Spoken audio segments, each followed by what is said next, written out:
সাহায্য করো আল্লাহ, তুমি তাদেরকে ধৈর্য সহনের শক্তি দাও, তাদের পরিবারের প্রতি রহম করো আল্লাহ, তুমি মজলুমদেরকে মুক্তি দাও।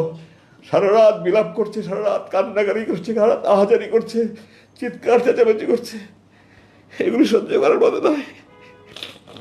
আল্লাহ যে আমাকে এখন মানসিকভাবে সুস্থ রেখেছে কীভাবে, এটা আল্লাহর রহমত। আমি এই যে মানসিকভাবে পাগল হয়ে যাইনি।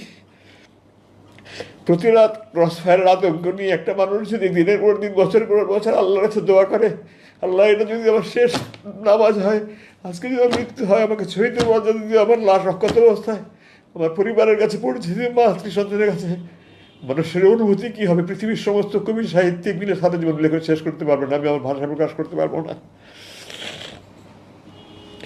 এত কিছুর মধ্যে আমি নিরাশ হইনি।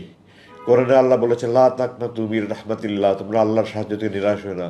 হতাশা এসেছে, বিষণ্ণতা এসেছে, দিনের পর দিন খাবার খায়নি, মন ভেঙে একেবারে চুরমার হয়ে গেছে, আমি আল্লাহর সাহায্য থেকে নিরাশ হইনি। আল্লাহর সাহায্য থেকে নিরাশ হইনি। আল্লাহ আপনাদের দোয়ায় আমাকে সেই শক্তিটা দিয়েছিলেন, এবং আল্লাহ শক্তি দেওয়ার ফলেই এই ছাত্র জনতার এই গণবিপ্লবের মাধ্যমে যে বিজয় অর্জন হয়েছে, এরপরে আমাকে তারা মুক্তি দিতে বাধ্য হয়েছে। এই প্রসঙ্গে আমি একটা কথা একটু গুরুত্বের সাথে বলতে চাই। 2021 সালের মে মাসের আনুমানিক 22 তারিখে, যে একজন আগে পিছু হতে পারে, তাদের একজন কর্মকর্তা আমাকে আসলো, আমাকে এসে আমাকে বলল যে আপনি একটা লিখিত দরখাস্ত করেন যে আমি রাজনীতিতে সম্পৃক্ত হব না, আমি এই দেশে থাকবো না, আমি স্ত্রী সন্তান নিয়ে সুখে শান্তিতে থাকতে চাই, আপনারা আমাকে মুক্তি দেন, আমি বিদেশে চলে যাব। আমি তাদেরকে বললাম, আমি স্বাধীন দেশের স্বাধীন নাগরিক, আপনারা অবৈধভাবে আমাকে অপহরণ করেছেন, অবৈধভাবে আটক করেছেন, আপনারা আমাকে এখানে যে আটকে রেখে জুলুম করছেন, নির্যাতন করছেন, আমি এটা মানি না, মানব না, মিটিং মিছিল করতে পারছি না। আমি এটার প্রতিবাদে, এই যে আপনারা দেখতে পাচ্ছেন আমি বড় চুল রেখেছি, আমি বলেছি এটা আমার মৌন প্রতিবাদ। আপনারা যখন মৌন প্রতিবাদ দেখেন, মিটিং মিছিল হয় না, শুধু প্ল্যাকার্ড হাতে নিয়ে থাকে, আমি বলেছি এটা মৌন প্রতিবাদ। যতবার এটা দেখবেন আপনাদের যেন মনে হয় আপনারা আমাকে অবৈধভাবে অপহরণ করেছেন, অবৈধভাবে আটক রাখছেন, আপনারা আমার জুলুম করছেন, হারাম কাজ করছেন, এই কথাগুলো যেন আপনাদের বুকে বাঁধে, এ আমার মৌন প্রতিবাদ। তো আমি স্বাধীন দেশের স্বাধীন নাগরিক, আমার এটা আমার ব্যক্তিগত ইচ্ছা, আমি রাজনীতি করব কি করব না, আমি দেশে থাকবোই থাকবো না, আমার মুসলেকে দিয়ে আমি মুক্তি পেতে চাই না। আমার আল্লাহ আমাকে এই সৎ সাহসটুকু দিয়েছিলেন, আমি এটা দৃঢ়তার সাথে বলেছি, তারপরে আমাকে আর কিছু বলেনি। জুলাই মাসের এখন শেষ দিকে আসি। আমি যেখানে ছিলাম সেখানটায় আমি প্রতিদিন প্লেন ওঠার আওয়াজ পেতাম। দৈনিক আপনার যে আমাদের ডোমেস্টিক ফ্লাইট যেটা বলা অভ্যন্তরীণ, ওটার আওয়াজ প্লেনগুলো একরকম, আর যেগুলি বোয়িং আন্তর্জাতিক বিমান, ওগুলোর আওয়াজ এখন দুই রকমের আওয়াজে পার্থক্য বুঝতে পারতাম। তো টোটাল দিনে 20 থেকে 22টা প্লেনের আওয়াজ পেতাম। জুলাই মাসের মাঝামাঝি থেকে আমি দেখলাম প্লেনের আওয়াজ কমে গেল। তো আমি ধারণা করলাম হয়তো বাইরে কোনো আন্দোলন হচ্ছে। সাধারণত আমাদের দেখা যাচ্ছে লাগাতার হরতাল হলে তখন প্লেনের চলাচল বন্ধ। আমি এই ধরনের একটা আলোচনা, যে রাজনৈতিক হয়তো লাগাতার হরতাল হচ্ছে বা এই ধরনের কিছু একটা। আমাদের দেশের ছাত্র জনতা যে কী এত বিপ্লব ঘটিয়ে দিবে, এটা আমি কল্পনাও করতে পারিনি। আমি প্রাউড অফ দ্যাম। আমি আপনাদের কাছে গর্বিতভাবে গর্বের সাথে বলতে চাই যে আমি এই তরুণ ছাত্রদের ব্যাপারে গর্ববোধ বোধ করছি যে আমরা দেখিয়ে দিয়েছি বিশ্বের কাছে আমরা কী করতে পারি। তো আমার কল্পনাও করতে পারিনি যে তারা এত বিশাল কিছু একটা অর্জন করতে পারবে। কিন্তু আমার মনে হচ্ছিল কিছু একটা করতে হচ্ছে, কিছু একটা হচ্ছে। আমি দু একজন একটু জিজ্ঞাসাবাদ করার চেষ্টা করছি, বাট আমার সাথে কথা ছিল যারা রুমে আসবে প্রয়োজনীয় একটা কথা বলবেন না। আমি একটু দুটো মাঝে মাঝে তাদেরকে, তারা অনেকে আমার কাছে, আমি কোরআন হাদিস পড়ি, আমার কোরআন হাদিসে বিভিন্ন মশলা মশাইল জানতে চেত, নামাজের বিভিন্ন বিষয় জানতে চেত। এগুলো নিয়ে কথা বললে আমার সিসি ক্যামেরা দেখে সুরাইদার হাজির হয়ে যেত। আপনি কথা বলছেন কেন, প্রয়োজনীয় কথা বলছেন কেন? তো আমি বলেছি যে আমি কোনো আজে বাজে কথা বলছেন। ও আমার জিজ্ঞাসাবাদের সময় আমাকে বলছিল যে আপনি সৈনিক যারা ডিউটি করে তাদের আজে বাজে কথা বলবেন না। আমি তাদেরকে বলতাম যে আপনাদের কর্মকর্তারা আমাকে অবৈধভাবে অপহরণ করেছে, অবৈধভাবে আটক করে রেখেছে, এটা হারাম কাজ করে, জুলুম কাজ করে। এটা আমি যারা আমাকে রুম থেকে ডিউটি করে নিয়ে যেত, খাবার দিত, তাদেরকে মাঝে মাঝে বলতাম। তারা এগুলো করেছে কর্তৃপক্ষ জানানোর পরে আমাদের অফিসাররা বলেছিল, তারা জিজ্ঞাসাবাদের সময় আপনি তাদের আজে বাজে কথা বলেন কেন? তো আমি তাদের দৃঢ়তার সাথে বলেছি আপনারা বাংলাদেশ সেনাবাহিনীতে জিজ্ঞাসা করে আসেন। আমি বাংলাদেশ সেনাবাহিনীতে একটা আদর্শ সেনা কর্মকর্তা হিসেবে দৃষ্টান্ত স্থাপন করার সৌভাগ্য অর্জন আল্লাহ আমাকে সেই সুযোগ দিয়েছেন। আজমি কোনো আজে বাজে কথা বলে না। আপনারা বলেন আমি কি হতো, একটা বাক্য বলেন আমি কি আজে বাজে, তারা তো এই কথা বলতে পারছে না, মুখ দিয়ে উচ্চারণ করতে পারছে যে আমরা অবৈধ কাজ করেছি, অপহরণ কাজ করেছি, এগুলো মুক্তি বলতে পারছে, খালি বলে আজে বাজে কথা বলবেন না। আমি বললাম আমি কোনো আজে বাজে কথা বলি না, যা বলি আমি প্রয়োজনের কথা বলি।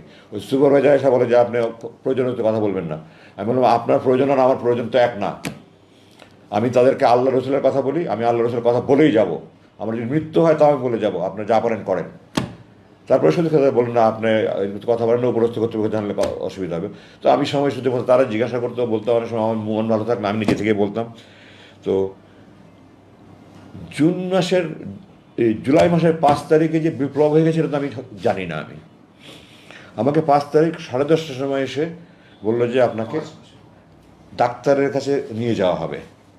ডাক্তার প্রথমের দিকে সকালের দিকে আসতেন, আমি তো ডাক্তারকে বললাম যে সকালের দিকে তো আমি ফজর নামাজ তাহাজ্জুদ করে ফজর করে ঘুমাই, আমার যদি 2টার দিকে আসে আমাদের সুবিধা হয়। তারপর তিনি 2টার দিকে আসতেন এবং তিনি 30শে জুলাই আমার যতটুকু মনে পড়ে শেষ দেখে গেছেন। তার মানে এই কয়েকদিন আগে আমাকে দেখে গেলো, 5 দিন আগে ডাক্তার দেখে গেলো, আমার রক্ত পরীক্ষা গেলো এবং ডাক্তার রিপোর্ট আমাকে জানালো সব রিপোর্ট নর্মাল আছে। তো এখন ডাক্তারের কাছে 10:30টার সময় কোথায় নিয়ে যাবেন, বলেন আপনাকে ডাক্তারের যেতে হবে। বলে আমাকে আমার রুম থেকে চোখ হাত বেঁধে মুখোশ পরিয়ে একটা গাড়িতে করে এই 1-1.5 মিনিট গাড়ি চালিয়ে ওখানে আশেপাশে কোনো আর একটা রুমে নিয়ে গেল।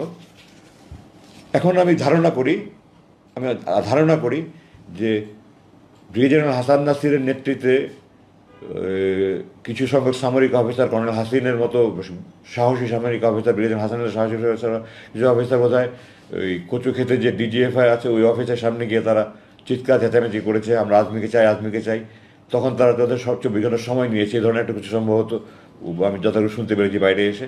ওই জন্য তারা যদি ঢুকে পড়ে এবং ওই রুমগুলোতে আমার সার্চ করে, এই জন্য তারা আমার ওর দিকে সরিয়ে আরেকখানে নিয়ে গেল।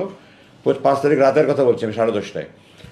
তারপরে ওখান থেকে আমাকে রাত্রে 2:30-3টার দিকে বললো আপনাকে আমরা হাসপাতালে নিয়ে যাব। তো আমি বললাম গত 8 বছর থেকে আমি আপনাদেরকে বলছি আমার দাঁত ভেঙে গেছে, আমার 1-2টা দাঁত ভেঙে গেছে, আমার কানে সমস্যা হচ্ছে, আমার চোখে দাঁত, চশমা যেটা দেখছেন আমি মুক্তির পরে ডাক্তার দিকে চশমা নিয়েছি, কিছুদিন পরে আমি চশমা পড়তে পারতাম না। আমি বলতাম আমার চোখের চিকিৎসা, তাদের স্পষ্ট জবাব, আমার চোখের চিকিৎসা হবে না, দাঁতের চিকিৎসা হবে না, কানের চিকিৎসা হবে না, এখানে রেখে যা করা যায় করা যাবে। ওনাখানে যারা ডাক্তার ছিলেন ওনারা মেডিকেল স্পেশালিস্ট ছিলেন। আমার প্রথমে যাওয়ার পর যখন চোখ বাঁধতো এখানে আমার ঘা হয়ে গেল, তো একটা ওষুধ দিলেন, পরে এটা পুরো মুখ ঘা ছড়িয়ে গেল। যাই হোক পরবর্তীতে ওষুধ সংক্রান্ত আমার ওই মুখে এখনও চারিদিকে অনেক সমস্যা রয়ে গেছে, চামড়ায়, হাতে পায়ে চামড়া নানান সমস্যা হয়েছে। তো আমি বললাম যে এত 8 বছর ধরে আমি বলছি আপনাদের কাছে আমাকে হাসপাতালে নিয়ে যান, আপনারা হাসপাতালে নিয়ে যেতেন না, এখন রাত 3টার সময় আপনার হাসপাতালে নিয়ে যেতে কী কথা, বলে না যেতে হবে। তো তার যেতে হবে বলে তার কিছু উপায়ে চোখ হাত বেঁধে আবার মুখোশ পরে অ্যাম্বুলেন্সে করে যাচ্ছে যাচ্ছে যাচ্ছে, রাত 2:45টার দিকে যাচ্ছে যাচ্ছে যাচ্ছে, আর শেষ নাই। তো আমি বললাম যে ঢাকা শহরে কোনো হাসপাতাল তো এত দূরে না, আপনারা কোথায় হাসপাতালে নিয়ে যাচ্ছেন? তখন কোনো জবাব দিল না। তারপরে রাস্তা ভাঙাচোরা। তো বললাম যে ঢাকা শহরের রাস্তা তো এত ভাঙাচোরা না, আপনারা কি আমাকে কোথাও গ্রামের দিকে নিয়ে যাচ্ছেন নাকি? তারও কোনো জবাব দিল না। আমাকে নতুন একখানে নিয়ে গেল, নিয়ে গিয়ে ওই ওরকম বন্দিশালার মতো একটা বন্দিশালা, এটাতে অবশ্য অ্যাটাচ টয়লেট ছিল, ছোট রুম, একটা খাট, একটা টেবিল ছিল। তো আমাকে বললো আপনি এখানে থাকেন না। তখন ওখানে রুমে একটা ঘড়ি ছিল, ঘড়িতে দেখলাম তখন সকাল প্রায় 5:45। তো প্রায় 3 ঘন্টার মতো ড্রাইভ করে তারা আমাকে নিয়ে গেল এবং আমার ধারণা ঢাকার বাইরে কোনো একখানে নিয়ে গেছে। এবং আমি যতটুকু অনুমান করতে পারি, এখন যেটা অনুমান করছি, রাস্তাঘাটে যে ছাত্ররা রাস্তাঘাটে গাড়ি চেক করছিল তারা আমাকে পাকা রাস্তা দিয়ে নিতে সাহস করেনি, তারা আমাকে গ্রামের রাস্তা দিয়ে নিয়ে গেছে। এটা এখন আমি অনুমান করে বলছি। তো আমাকে ওখানে না বললো আপনি এখানে থাকেন, আমি বললাম আপনারা আবার হাসপাতালের কথা বলে এখানে কোথায় নিয়ে আসলেন, বন্দি আর এক বন্দিখানায়? বলে থাকেন, আমাকে পরে জানানো হবে। তো এটা 6 তারিখ সকালের কথা বলছি। 6 তারিখ দুপুরে আমাকে বললো আপনাকে আজকে রাতটা মুক্তি দেওয়া হতে পারে। একজনে বললো আমাকে আপনার কাপড়ের সাইজ বলেন। তো আমি বললাম তো আমি সাধারণত গার্মেন্টের কাপড় পরি না, আমি সাইজ বলতে পারবো না। তো তারা একটা কাপড় নিয়ে আসলো, আমাকে দেখালো যে আমি যে কাপড়টা আপনার প্রথম দেখেছেন, আমি প্রথম মুক্তি পরে যে একটা প্যান্ট শার্ট গাঞ্জি পরেছিলাম ওই কাপড়গুলো, ওটা পরে দেখলাম ঠিক আছে। তো বললো আমরা রাত্রে 2:30-3টার দিকে আপনাকে নিয়ে যাব। তো 2:30-3টার দিকে এসে বললো যে আমরা আজকে কোনো একটা বিশেষ অসুবিধার কারণে নিতে পারছি না, আপনার কালকে মুক্তি হবে। আমার অপেক্ষা করা ছাড়া তো কোনো উপায় নেই, আমি বাইরের কোনো জগতের কোনো খবরই নাই আমার কাছে। পরের দিন সকালবেলা দুপুরে আমাকে এসে বললো আজকে রাত 9টার দিকে আপনাকে নিয়ে যাব। আমি সাধারণত 9:30টার দিকে ভাত খেতাম, বললো রাত 9টার দিকে আপনি নিয়ে যাওয়া হবে, আপনাকে 8টার দিকে ভাত দিয়ে দেবো, এর মধ্যে আপনার খাবার টাবার খেয়ে রেডি হয়ে যাবেন। তো আমি সেই অনুযায়ী রেডি হয়ে গেলাম। তখন তো আমি কোথায় নিয়ে যায়, আবার কোথায় নিয়ে মেরে ফেলে কিন্তু আমি তো কোনো কিছু সব কিছু অনিশ্চয়তার মধ্যে। আমাকে এগুলি ভাতা দিয়ে আমাকে কোথাও নিয়ে গুম করে মেরে ফেলবে, লাশ কোথায় ফেলে রাখবে, এই আশঙ্কায় তখন থেকে খাবারও মুখে আসে না। যাই হোক, সামান্য কিছু খেয়ে আমি রেডি হয়ে থাকলাম, তার সোয়ানাটা যখন নিয়ে রওনা হলো, প্রায় 2.5 ঘন্টার মধ্যে গাড়ি চালিয়ে আমাকে সেই টাঙ্গাইল যমুনার রাস্তা এলেঙ্গায় রাস্তার পাশে নিয়ে আমাকে চোখ হাত বেঁধে ছেড়ে দিল। আমাকে কিছু টাকা দিল, আপনার বাস ভাড়া। তোমায় বললাম এটা কোথায়? বললো ওই যে সামনে বাস স্ট্যান্ড আছে, ওই দিকে পিছন দিক থেকে গাড়ি আসবে, আপনি বাস স্ট্যান্ডে গেলে যেতে পারেন কোনো বাস। আমাকে কিছু টাকা ভাড়া দিয়ে দিল, বললো আপনি মুক্তি, আপনি এখন মুক্ত, আপনি যেতে পারেন। জিজ্ঞাসা করলাম রাত কটা বাজে, তখন রাত 11:15। তো তারপরে আমি গাড়ি থেকে নেমে আমার এই আমাকে আমি প্রকাশ করতে পারবো না, আমি আকাশের দিকে চাকে চিৎকার, আল্লাহ আকবর, আলহামদুলিল্লাহ, আল্লাহ তুমি রহমান রহিম, তুমি করিম, আল্লাহ আমি তো 8 বছর পরে তোমার আকাশ দেখছি, তোমার তারা দেখছি, তোমার মেঘ দেখছি, তোমার চাঁদ দেখছি, আল্লাহ মাটির দিকে থাকে বললো, আল্লাহ তোমার মাটির মানুষ আমি, তুমি আবার সে মাটি দেখাচ্ছ 8 বছর পরে। আমি বেগে উত্তেজনায় কতক্ষণ মধ্যে বলেছি বলতে পারবো না। তখন হঠাৎ করে মাথা একদম চোখ মুখ অন্ধকার হয়ে আসলো। আমি গাড়ি থেকে নামিয়ে দাঁড়িয়েছিলাম, আমার জিপে ওর নিয়ে গেছিলো, ডানে একজন বসা, বামে একজন বসা। তো আমি বললাম আমার মাথা ঘুরাচ্ছে, আমি একটু বসতে পারি? বলে আচ্ছা বসেন। বসলাম, কিছুক্ষণ পরে বললাম ঠিক আছে আমি যেতে পারবো। আমি নামলাম, আমার বাবা যে বসা ছিল সে আমাকে হাতে টাকা দিল, আপনি টাকা নেন। তো আমি বললাম এখানে ঢাকার ভাড়া কত? বলে আমি জানি না ঠিক। এখানে কত টাকা? 5,000 টাকা। আমি বললাম আমি আপনাদের টাকার মুখোপক্ষী নেই, আল্লাহ আপনাদেরকে আপনাদের টাকার মুখোপক্ষী করেনি, আমার টাকার দরকার নেই, আমার এখান থেকে ঢাকার ভাড়া যতটুকু শুধু ততটুকু ভাড়া দেন। বললো না আপনি নিয়ে যান, আপনি না যা করেন করেন, আপনি দান করেন, আমাদেরকে টাকা আপনাকে দিতে হবে। তো তাদের সাথে 1 সেকেন্ড কথা বলার মতো আমার রুচি ছিল না। তারা আমাকে নামিয়ে দিয়ে চলে গেল। সবাই মুখোশ করা ছিল, যার ফলে দেখার কোনো সুযোগ নেই। আমি খুব সংক্ষেপে বাকি শেষ করে দিচ্ছি। মাটিটা একটু এলোমেলো ছিল, উঁচু নিচু ছিল, আমি ঠিকমতো হাঁটতে পারছিলাম না। আবেগে উত্তেজনায় রাস্তা উঁচু নিচু, দুর্বলতার সময় হাঁটতে পারছিলাম না। এর মধ্যে হঠাৎ করে দেখলাম একটা পিছুতে দাঁড়িয়ে এসে ওই সামনে বাস স্ট্যান্ডে দাঁড়ালো। আমার তখন মনে হয় যেন পারলে উড়ে গিয়ে ঝাঁপিয়ে বাসের মধ্যে উঠি। কীভাবে যে আমি 100 গজের মতো রাস্তা দৌড়ে ওই অবস্থা পার হয়েছে আমি এখন কল্পনা করতে পারি না। দৌড়ে গিয়ে জিজ্ঞাসা করলাম আপনাকে ঢাকা যাবেন? আমরা ঢাকা যাবো না, চিরাং যাবো। আপনি ঢাকায় কোথায় যাবেন? আমি বললাম আমাকে টেকনিক্যাল মোড়ে যদি নামিয়ে দিতে পারেন বা বাপতলি মোড়ে, টেকনিক্যাল মোড়ে নামাবো, আপনি উঠেন।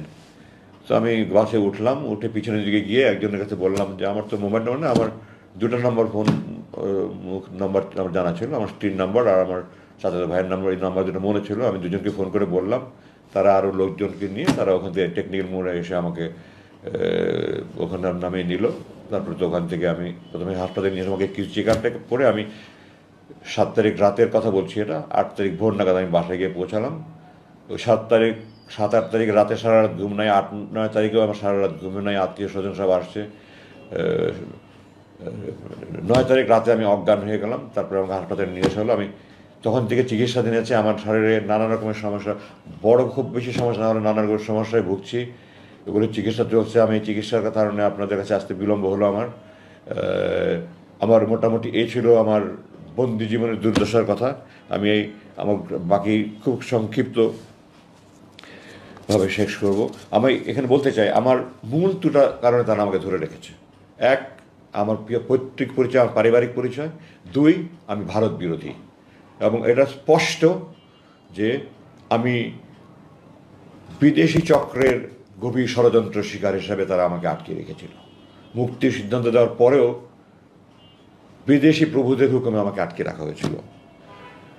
আমি আমার নিজের ঢোল পিটাতে চাই না, কিন্তু আমার বরখাস্তর কাহিনী আপনাদেরকে না বললে আপনারা বুঝবেন না। আমাকে এই সরকার যখন 96 থেকে 2000, এই বিগত সরকার, এর আগে 96 থেকে 2001 আমার বাংলাদেশ সেনাবাহিনীর মিলিটারি একাডেমি যেমন দেখে প্রশিক্ষণ, ওখান থেকে আমার যে রেজাল্ট, আল্লাহ আমাকে আল্লাহর দয়া বাবার দোয়া করে দিয়েছে। আমার জানা মতে বাংলাদেশ সেনাবাহিনীর এই রেজাল্টকে ভঙ্গ করতে পারেনি। আমার সারা চাকরি জীবনে আমার যে রেজাল্ট করেছি আমার জানা নেই কেউ আমার থেকে ভালো রেজাল্ট করেছে কি না। আমি মাফ করবেন, আমি কখনো আত্মপ্রচার করেন, প্রসঙ্গক্রমে বলছি 96 থেকে 2001 ক্ষমতা থাকাকালীন আমার সম্পূর্ণ সময় আমার এই বিগত সরকার আমার লেফটেন্যান্ট কর্নেল থেকে কর্নেল র্যাঙ্কে, মেজর থেকে লেফটেন্যান্ট কর্নেল র্যাঙ্কে প্রমোশন আটকে রেখেছিল আমাকে। 2001-এ বিএনপি ক্ষমতা আসার পরে 2002-এ আমি লেফটেন্যান্ট কর্নেল র্যাঙ্ক পদে প্রমোশন পাই। এবং 1998 সালে আমার বাবা একদিনের জন্য আমার আমার স্ত্রী অসুস্থ, আমি অসুস্থ, আমার 8 মাসের ছিল অসুস্থ, আমার বাবার চট্টগ্রামের প্রোগ্রাম ছিল। তো আমার মা আমার বাবার সাথে গিয়েছিলেন যে আমার মাকে বাসায় নামিয়ে রেখে সকালে চলে যাবেন। এর মধ্যে সকালবেলা ওই জেনারেল জিওসির অফিস থেকে আমাকে, জিওসির প্রধান স্টাফ অফিসার আমাকে ফোনে ডাকিয়ে নিল। আমি গেলাম, আমাকে বললো তোমার বাবা তোমার বাসা থাকতে পারবে না। তো আমি বললাম স্যার এটা সামরিক বাহিনীর কোনো আইনে এমন আইন আছে? তো বলে এটা সেনাপ্রধানের আইন। সেনাপ্রধান তখন জেনারেল মুস্তাফিজ, সাবেক প্রধানমন্ত্রীর ফুফা, সম্ভবত এলপিআর থেকে এনে ওনাকে সেনাপ্রধান বানানো হয়েছিল। তো আমি বললাম যে স্যার আমি জিওসির সাথে দেখা করতে চাই। তখন বলেন জিওসিও খুব রাগ হয়ে আছেন, উনি তুমি দেখা করলে এটা ভালো হবে না, খারাপ হবে। তো আমি জিজ্ঞাসা করলাম স্যার আপনি কি আপনার বাবাকে বলতে পারবেন যে বাসায় থাকতে পারবো না? কোন বাবা বলেন তার সন্তানকে, যে কুসন্তান না হয় কোন বাবা তার বাবাকে বলবে যে তুমি আমার বাসায় থাকতে পারবে না? আমার বাবা আদারওয়াইজ প্রোগ্রাম ছিল, উনি সকালবেলা চলে যাবেন, রেডি হয়ে গেছেন, কিন্তু আমাকে কেন ডেকেছিলেন জানার জন্য অপেক্ষা করছিলেন। আমি বাসায় ফিরে গিয়ে আমাকে উনি নাস্তা টেস্তা খেতে দিলেন, আমি নাস্তার প্লেট ধাক্কা দিয়ে সরিয়ে দিলাম। উনি আমাকে বলছেন তুমি মাইন্ড করো না, কষ্ট নেই।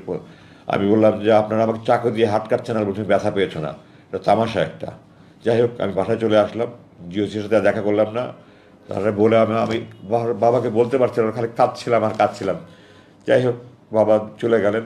এরপরে তো আমাকে ওখান থেকে পরদিনই আমাকে শুক্রবার দিন পার্বত্য কোনো মুভ হয় না, আমার পার্বত্য পাঠিয়ে দেওয়া হলো। এরপর দিন আমাকে কীভাবে যে ওখান থেকে অপমান করে বিদায় দেওয়া হলো, রংপুরে পাঠিয়ে দেওয়া হলো।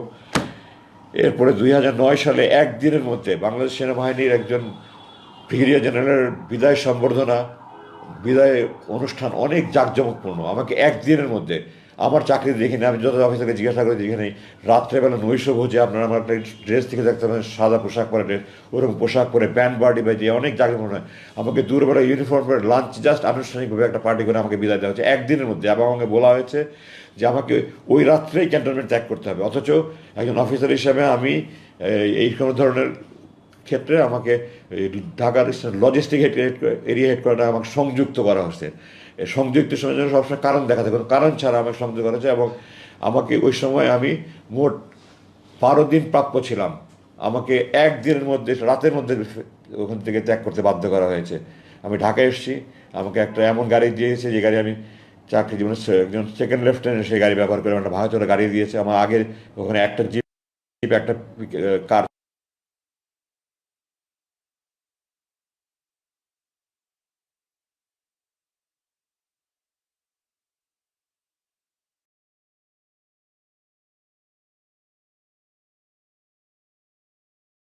একটা ভাঙাচোরা গাড়ি দিয়েছে। এবং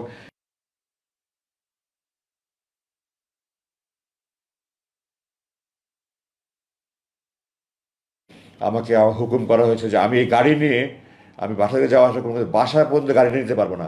একজন ব্রিগেডিয়ার জেনারেল, আমি আজমি, আমার কাছে কোনো অপশন নেই।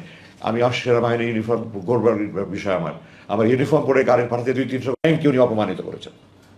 আমার বুক ফেটে যেত, আমি আজমি হিসাবে নয়, আমার সেনাবাহিনী এইভাবে অপমানিত হচ্ছে। যে আমাকে 24শে জুন 2009 আমাকে একটা চিঠি দেওয়া হলো যে 23শে জুন 2009 তারিখে সরকারি একটা প্রজ্ঞাপনে 1 লাইনের চিঠিতে আমাকে বরখাস্ত করা হয়েছে। বরখাস্ত একটা অনেক বড় ধরনের শাস্তি। সেনাবাহিনী অফিসাররা অপরাধ করলে 9-10 সঙ্গে শাস্তি হয়, সবচেয়ে বড় মৃত্যুদণ্ড, যেটা সাধারণত বিদ্রোহ হয়, তারপর কারাদণ্ড, তারপর বরখাস্ত, এরপরে নিচে আরও অনেক 7-8 একটা অপরাধ সংগঠন হতে হয়, একটা তদন্ত হয়, তদন্তে প্রমাণিত হলে কোর্ট মার্শাল হয়, কোর্ট মার্শাল করে তারপরে কোর্ট মার্শালও তাকে হয় র্যাঙ্ক ডাউন করতে পারে, সিনিয়রিটি ডাউন করতে, বরখাস্ত করে না। আমাকে কোনো অপরাধ ছাড়া, কোনো তদন্ত ছাড়া, কোনো কিছু ছাড়া এক চিঠি দিয়ে, নজিরবিহীন পৃথিবীর ইতিহাসে এরকম নেই, আমাকে চাকরি থেকে, আমার এই 30 বছরের বর্ণাঢ্য চাকরি, আমার সমস্ত পেনশনের সমস্ত সুযোগ বন্ধ করে আমাকে সে চাকরি থেকে বরখাস্ত করে দেওয়া হলো। আমার র্যাঙ্ক হরণ করা হলো, পেনশনের সমস্ত সুযোগ বন্ধ করা হলো। এবং তার কিছুদিন পরে চিঠি দিয়ে আমাকে সকল সেনানিবাস প্রবেশ নিষিদ্ধ করে আমাকে অবাঞ্ছিত ঘোষণা করা হলো। আমি জেনারেল ওয়াকারের প্রতি কৃতজ্ঞতা জানাই। জেনারেল ওয়াকার এটাকে ওই আদেশটাকে বাতিল করে আমাকে সেনাবাহিনীর অবাঞ্ছিত ঘোষণা বাতিল করে গতকালকে আমাকে একজন জেনারেলকে দিয়ে ব্যক্তিগত আমাকে চিঠি পাঠিয়েছে যে স্যার আপনাকে অবাঞ্ছিত ঘোষণা যেটা প্রত্যাহার করলাম, স্যার আপনি আমার সাথে একটু খেয়ে যান, একটু চা খেয়ে যান, কফি খেয়ে যান। স্যার প্রথমে লাঞ্চ কথা বলুন, কফি খেয়ে যাবেন, কালকে প্রেস কনফারেন্সে আমি করতে পারবো না, তাহলে স্যার লাঞ্চ করেন। লাঞ্চ করবো না, আমি প্রেস কনফারেন্সের পরে আমি আসবো ইনশাল্লাহ। তো আমি জেনারেল ওয়াকারের কাছে কৃতজ্ঞ। আমার মিরপুর ডিওসি আমার প্লট পেয়েছিলাম 2014 সালে, আমার নির্মাণের জন্য প্ল্যান পাস হয়ে কাজ শুরু করেছে, এক লাইনে চিঠি, সকল কার্যক্রম স্থগিত, আমার কার্যক্রম বন্ধ করে রাখা হয়েছে। জেনারেল ওয়াকারের কাছে আমি কৃতজ্ঞ, উনি আবার এটা কার্যক্রম শুরু করার অনুমতি দিয়েছে। এখন আপনাদের কাছে আমি অনেক সময় নিয়ে ফেলেছি, আমি দুঃখিত যে আমি কথাগুলি গুছিয়ে বলতে পারছি না, এত বছর পরে কথাগুলি ঠিক গুছিয়ে বলতে পারছি না। তো আমি উপসংহারে চলে যাচ্ছি, আমি আর বেশি কথা বলা যাচ্ছে না। এই বৈষম্য বিরোধী ছাত্র আন্দোলন ও জুলাই 2024 ছাত্র জনতার সবল বিপ্লব সিক্ত নতুন বাংলাদেশ আমাদের জন্য বিপুল সম্ভাবনার নতুন দ্বার খুলে দিয়েছে। বর্তমান সরকারের প্রতি আমার কয়েকটা আবেদন আছে। 1 নম্বর, সকল গুম, খুন, হত্যা, ধর্ষণ, রাহাজানি, জুলুম, নির্যাতন, নিপীড়নের দোষীদের বিরুদ্ধে আইনানুগ ব্যবস্থা গ্রহণ করুন। ভবিষ্যতে যেন আর এই ধরনের কোনো ব্যবস্থা না, তার প্রতিকার করুন, তার জন্য প্রযোজ্য আইন প্রতি করুন। আর কোনো বাবা মার বুক যেন খালি না হয়ে যায়।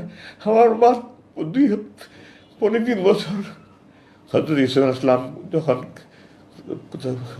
তার ভাইরা কুয়াতে ফেলে দিল, ইয়াকুব ইসলাম কাঁদতে কাঁদতে কন্ধ হয়ে গেছেন। আমার মা আমার জন্য এই 3 বছর কাঁদতে কাঁদতে আমাকে নাকে দেখে চলে গেছে। এই জালেমরা, আমার বাবা মারা গেছে, আমার বড় 5 ভাই কাটতে দেয়নি, আমার মা মারা গেছে, 6 ছেলে, একজনের সামনে ছিল না। আমি মায়ের অন্ধর লাঠে ছিলাম, আমার জন্য কাঁদতে কাঁদতে হাহাকার করে আমার মা চলে গেছে, আমি কাটতে দেয়নি। আর যেন কোনো মায়ের বুক খালি না হয়, আর যেন মায়ের কান্না না হয়, আপনারা দয়া করে ব্যবস্থা করেন।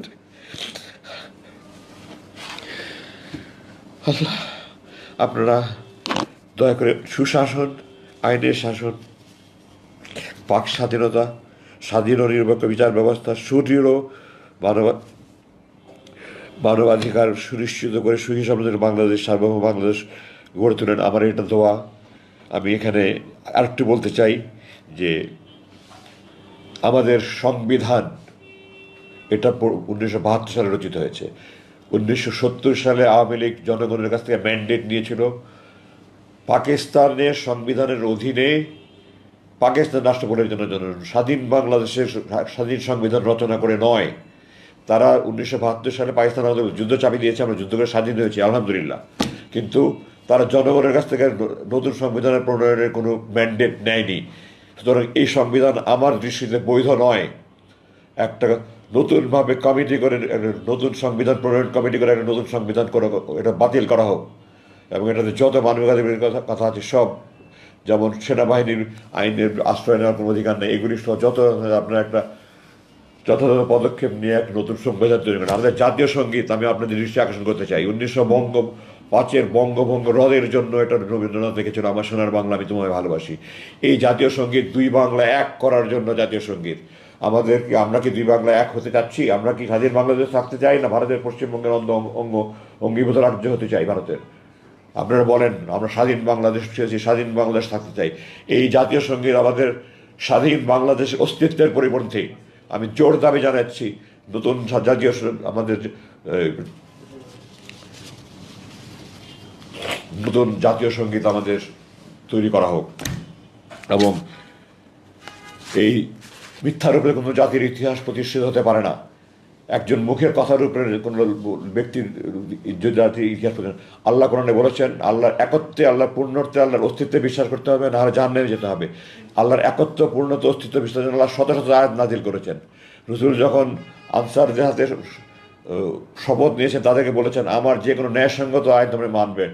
রসুল জানতেন উনি কোনো অন্যায় আজাদি দেবে না, আনসাররাও জানতো আমরা কোনো তিনি অন্যায় দেবে না, তারপরেও এটা উনি রসুল বলেছেন। আর একজন শেখ মুজিব সাহেব, উনি 3 লক্ষ বলতে গিয়ে 3 মিলিয়ন বলেছেন, এবং এটাই 30 লক্ষ হয়ে গেছে। একটা জরিপ ছাড়া, কোনো রকমের কোনো কিছু ছাড়া 30 লক্ষ মা বোনের শহীদ বলে বলে তারা মানুষের আবেগকে কাজে লাগিয়ে মানুষকে প্রতারণা করেছে। আমি সরকারের কাছে আবেদন জানাই, আপনারা জরিপ করে বের করেন, অ্যাকচুয়ালি 30 লক্ষ হোক, 3 কোটি হোক, আপনারা বের করেন। আমার জানা মতে এটা 2,86,000 একটা জরিপ হয়েছিল, এটা 2,86,000 ছিল দেখে তারা প্রচার করেনি। ওই 3 লক্ষটাকে 30 লক্ষ বানিয়ে তারে 2 লক্ষ মা বোন ধর্ষিত হয়েছে। এখনও সময় আছে, এখনও সেই 72 লোকজন বেঁচে আছে। আমরা সারা দেশে একটা জরিপ করে এই 3 লক্ষ না 30 লক্ষ, 2 লক্ষ মানুষ শহীদ হয়েছে কিনা জাতিকে সত্য ইতিহাস জানতে দিন। আমাদের নতুন প্রজন্মকে মিথ্যার উপরে আপনারা জাতিকে গড়ে তুলতে দেবেন না, দয়া করে আল্লাহর ওয়াস্তে। আপনারা যদি দেশপ্রেমিক হন, একটা সত্যিকারের জরিপ করে এটা ব্যবস্থা করেন। আমি আমার বক্তব্য আর 1 মিনিট বলে শেষ করতে চাই। আমরা বাংলাদেশে ধর্ম, গোত্র, বর্ণ নির্বিশেষে সবাই বাংলাদেশি। একটা স্বার্থান্বেষী মহল বিভিন্ন ধর্মাবলম্বীদের ধর্ম উপাসনালয় বা তাদের এলাকায় গিয়ে আক্রমণ চালিয়ে বাংলাদেশের ভাবমূর্তি ক্ষুণ্ণ করার চেষ্টা করছে।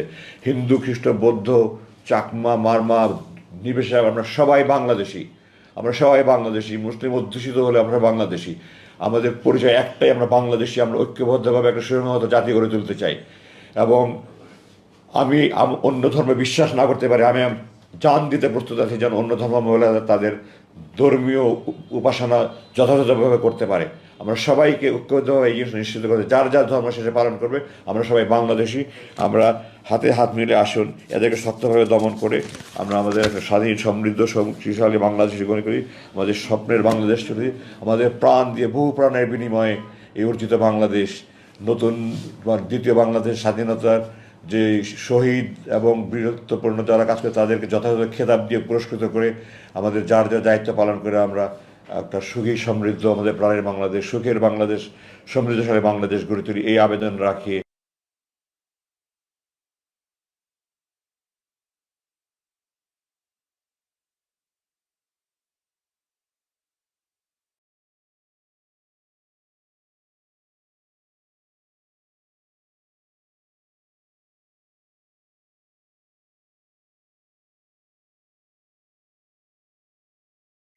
রেখে আমি আমার বক্তব্য শেষ করছি। আমি দুঃখিত আপনাদের কাছে অনেক বেশি সময় নিয়ে ফেলাম, আমার এত লম্বা সময় না আবেদন ছিল না, কিন্তু আমি আমার আবেগ ধরে রাখতে পারিনি আপনাদের সামনে। 8 বছর কথা বলতে পারিনি, আমার মুখ বন্ধ ছিল।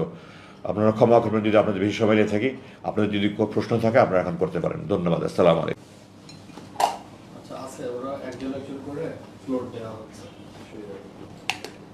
আমি প্রশ্নটা পরিষ্কার শুনতে পাবো তো?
Assalamu alaikum. ওয়ালাইকুম I'm আসসালাম। Amin Lutful Study, out of Bangla Tukuribar. আমি আপনার আপনার প্রতি অন্যায় করা হয়েছে, এটা আমি সাংবাদিকদের পক্ষ থেকে এটা আমরা প্রতিবাদ করছি। আপনার প্রতি আন্তরিক সমবেদনা জানাচ্ছি। আপনার সুস্থতা এবং সকলে কথা আসছে না।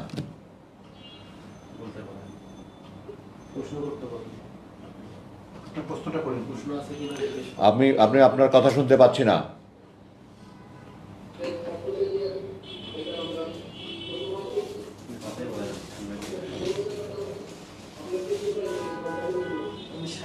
আপনাকে যে এই অন্যায়ভাবে আটক করা হলো এবং দীর্ঘদিন আপনি এই গুম অবস্থায় ছিলেন, তো আমার প্রশ্ন হচ্ছে যে আপনি কেন আপনার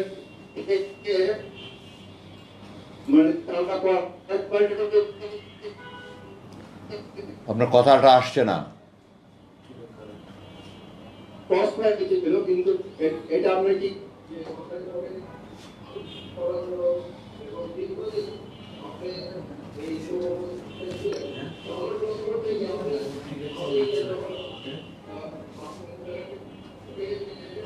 ডিস্টার্ব করছে কেন? আমার তো ভালো কথা। আমার শেষ প্রশ্ন হচ্ছে আপনি বাংলাদেশ সেনাবাহিনীর কাছে আপনার প্রস্তাবে সেনাবাহিনী আপনি মানসিকভাবে নির্যাতিত হয়েছে এবং সেখানে আপনাকে পদোন্নতি এবং আর্থিকভাবে বঞ্চিত করা হয়েছে সেনাবাহিনীর কাছে আপনার কি প্রত্যাশা? ধন্যবাদ। আচ্ছা, ধন্যবাদ।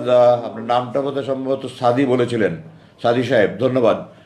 আম, আমার সেনাবাহিনী আমার প্রাণের সংগঠন। আমি আপনাদের কাছে একটা কথা স্পষ্টভাবে বলে দিতে চাই, সেনাবাহিনী এদেশের ঐক্যের প্রতীক, এদেশের মানুষের আশা আকাঙ্ক্ষার প্রতীক। সেনাবাহিনী এদেশের সেনাবাহিনী এবং দেশপ্রেমিক সেনাবাহিনী। আমার সাথে যে সমস্ত অন্যায় বিচার করা হয়েছে সেনাবাহিনীর কোনো আইনের বলে করা হয়নি। এগুলি কিছু অসাধ্য অফিসার, কিছু স্বার্থান্বেষী অফিসার, কিছু বিদ্বেষপূর্ণ মনোভাবপূর্ণ অফিসার আমাকে বিভিন্ন সময় বিভিন্ন রকমভাবে ভুগিয়েছে আমার পৈতৃক পরিচয়ের কারণে, আমার ভালো রেজাল্ট থাকা সত্ত্বেও।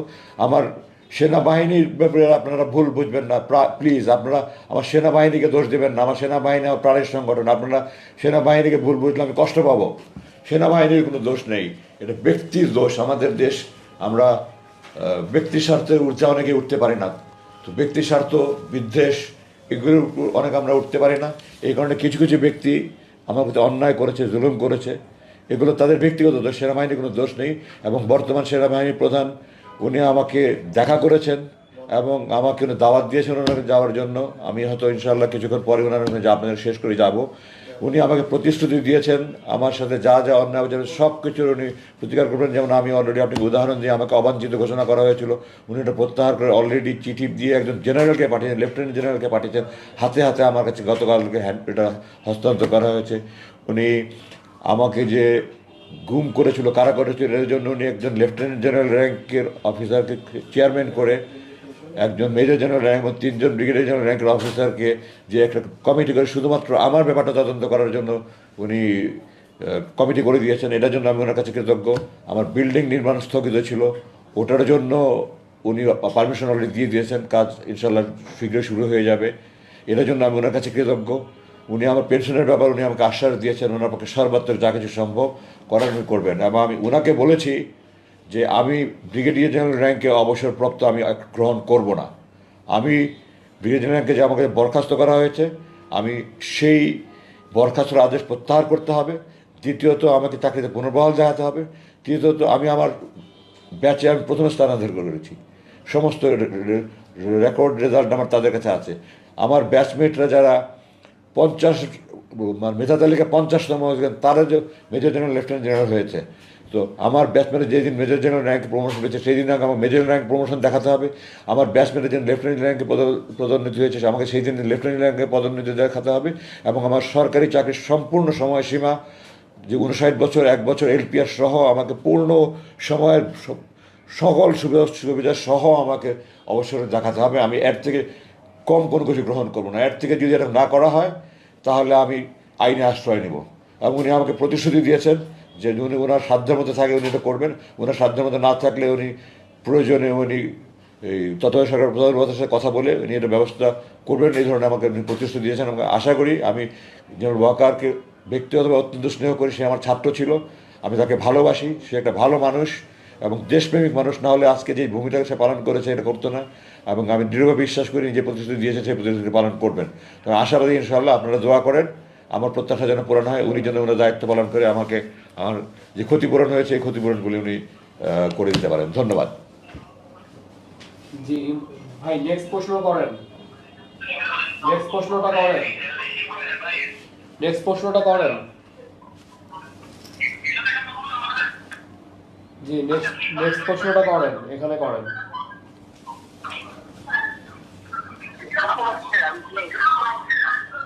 বুঝতে পারছেন, আমার তো ফোনে একটু হিয়ারিং প্রবলেম আছে তো। জি প্রশ্ন করেন, শুনতে পাচ্ছি আমরা।